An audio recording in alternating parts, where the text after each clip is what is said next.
This is a summary of part 3 of Gulliver's Travels. Let us get this started with right now. Speaking of part 3, this is going to be very different from the last two ones too, whereas the first one was like small, very smart people, and the second part being like giant, stupid people. Now it's going to be something completely on a new level, and you're probably saying that we're probably in Alice in Wonderland. But here we go. Let's start this off. So the plot goes off. Our Gulliver himself has only been in England for 10 days since his last journey. And, well, as soon as that follows, he's asked to become the surgeon of, yet again, another voyage. So he decides to go on a third voyage because he's starting to grow restless of England. And, would you know, at this time, pirates attack. Yar!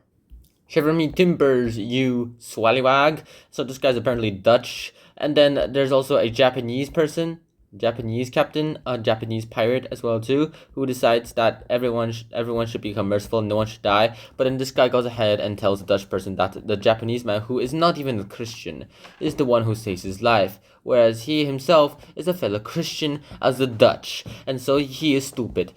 Essentially, that's what he said. I'm paraphrasing here. And so the Dutchman becomes very angry and wants to kill him, but the Japanese man is all like, yeah, well, we need to punish him, but I think killing is a little too much.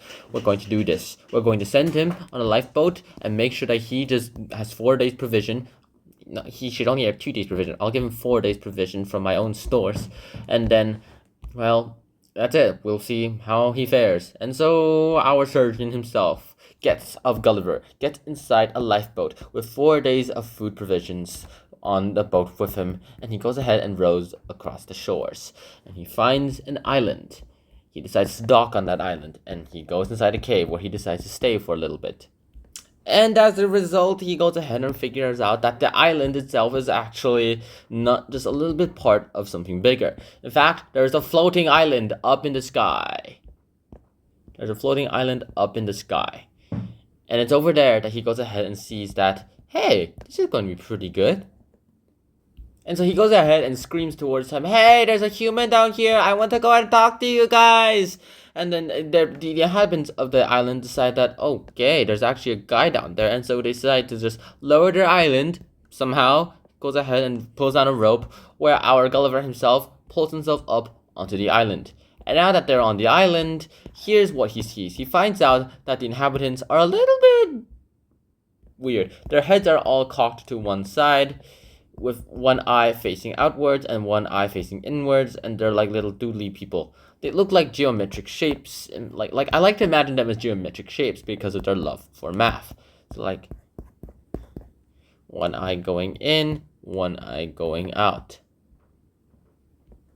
So they look something like this. Here's an accurate representation of one of them would probably look like.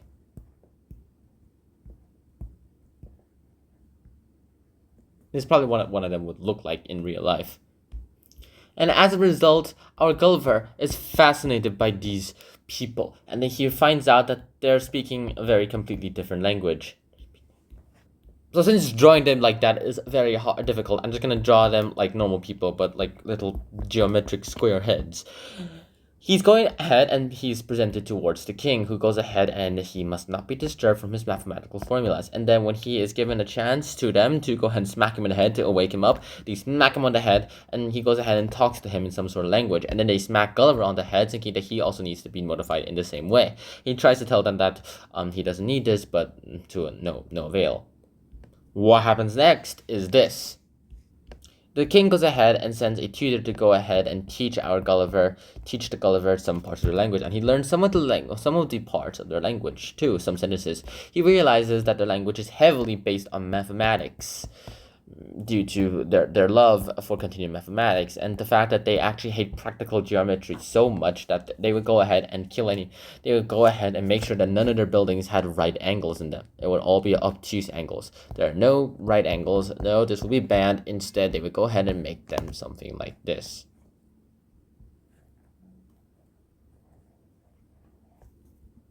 Even the ground itself is not a right angle. And with these buildings in mind, it's going to be very, very difficult for them to live in, right? No, they're all these shapes, so this works for them. And so eventually Gulliver starts to get tired because, well, he's not a math nerd. He might be a surgeon, but he's not a math nerd. And so he finds the one person he can truly talk to, someone who is shunned on the island because he has no love for music at all, or at least he doesn't know music as well as the others do, and because he's considered an idiot there. So he's requested to go ahead and send a petition towards the king so that Gulliver can leave the island. This successfully happens, and Gulliver leaves the island of the floating island and goes down, where he realizes that he just went through a barren landscape, and with this barren landscape, nothing's happening. Nothing's growing. And then he meets this rich overlord who's all like, who has the only one with green lands. And so he's been told that he's being criticized for having green lands because he's mismanaging his lands. He's not growing them the correct way, so to speak. Even though his is the only one that's growing. And so he goes ahead and tells Gulliver that this island itself, it's barren, meaning because some people from Lagoda, this is the name of the place, but I went up to Laputa, which apparently means flying island in their language, go ahead and learn some of their ways, and they learned a bunch of mathematics and a bunch of music, and so when they came back down, they're all like, hey guys, we had these new innovations for agriculture, we're going to go ahead and use them to go ahead and make some new innovations and create our prosperity, something like that. I do voice acting on my part-time, so I've never shared any of them online. Except when I was younger, but like the new recent ones. Anyways, let's go back to the topic. Let's go back here. So they go ahead and tries to implement all of these. In fact, they even set up an academy dedicated towards the Laputa teachings. But this ends up becoming, well, ending them instead of the lush green fields, in fact, that go mile high up into something more or less like the barren wasteland that they see now. And in the academy, that's our Gulliver goes ahead and visits. He goes ahead and finds people trying to go ahead and do stupid stuff, like getting sunbeams out of a cucumber. Ridiculous, right? Trying to turn excrement. I don't have brown color, so yellow is the next best thing. Turning excrement into, well, back into food. Magically turn them back into, like, say, strawberries or something like that. It just says food, by the way. People trying to learn how to write philosophical texts by just having random words pulled out of a printer. And then there's this one crazy dude who tries to go ahead and destroy all words and languages except the nouns. His logic being that, well, speaking is going to shorten your life, so might as well try to shorten the number of words you need to say when communicating. In fact, we could just do away with language altogether and just use nouns. This would lengthen our lifespan so much more. Obviously, these are all kind of bogus theories, and one of the few reasons why this book itself is controversial. And with this in mind, we go ahead and realize that these people are probably a little bit too in love with abstract knowledge and academia. So our Gulliver is starting to get tired once again. Note that this part is one of the actually longer than part 1 and part 2 for several reasons, mainly because we have to go ahead and visit 3 islands. And now we're on the third part of the island. Here we go ahead and find the land of magicians, where they go ahead and talk about how magic works. They go ahead and even talk about the immortals, people who are born with a red spot on their head. They're like normal people, but by the age of 40, they go ahead and start to lose any perception for having any love of their life. And then by the age of 80, they go ahead and start to, in fact, lose love of anything at all. And the fact that they envy the ones who can die. Gulliver, before he's notified of any of this, is told that he could,